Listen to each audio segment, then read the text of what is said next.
तर नमस्कार मंडळी, आज आपण निघणार आहोत किल्ले संग्रामगड बघण्यासाठी। तर हा किल्ला सुमारे पुण्यापासून 40 ते 45 किलोमीटर अंतरावर चाकण या शहरामध्ये वसलेला आहे। स्वराज्याचा अतिशय हा भक्कम किल्ला म्हणून असा ओळखला जातो। आणि ज्यावेळेस हा किल्ला स्वराज्यात होता त्यावेळेस या किल्ल्याचे किल्लेदार होते सुभेदार फिरंगोजी नरसाळ।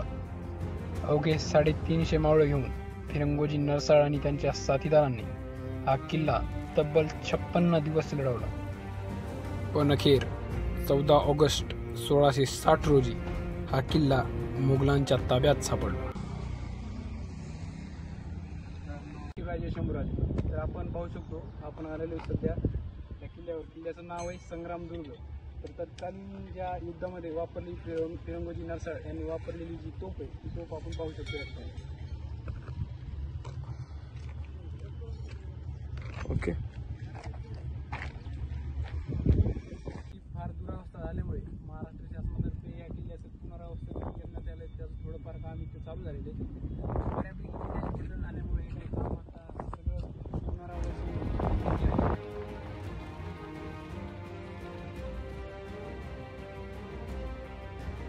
तर मित्रांनो, आपण बघू शकता, आपण आलेलो आहे सध्या संग्रामगडावर।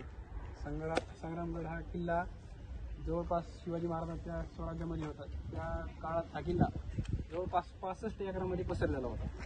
तर आता हा किल्ला जवळपास फक्त 5.5 एकरामध्येच आहे फक्त। आणि किल्ल्याची बेकार दुरावस्था या ठिकाणी झाली आहे। किल्ल्याचं आपल्याला प्राथमिक स्वरूप ज्या ठिकाणी होतं, समजा शिवाजी महाराजांच्या काळामध्ये जसा होता किल्ला तसं एक प्राथमिक स्वरूप आपल्याला या ठिकाणी पाहायला मिळेल। आणि हा किल्ला जवळपास फक्त 350 मावळ्यांनी शिवाजी महाराजांच्या लढवलेला आहे। जेव्हा शाहीचा काळ होता तेव्हा महाराष्ट्रात आला होता तेव्हा या ठिकाणी 40,000 मावळ्यांना, समजा 40,000 गनिमांसोबत फक्त 350 योद्धे या ठिकाणी लढले होते। आणि हा किल्ला आपण पाहू शकतो डोंगरावर नाही, हा किल्ला भुईकोट किल्ला आहे।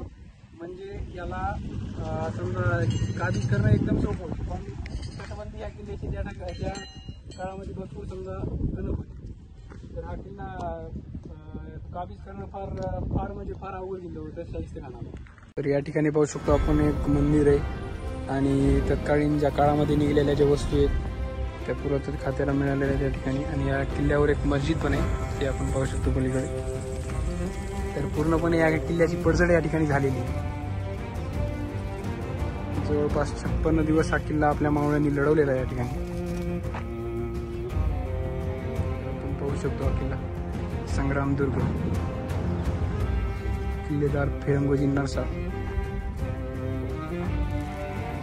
आणि नंतर जेव्हा स्वराज्य बळकट झालं तेव्हा छत्रपतींच्या मावळ्यांनी हा किल्ला परत काबीज केला आणि पुन्हा एकदा छत्रपतींच्या मातीत हा भगवा फडकवला।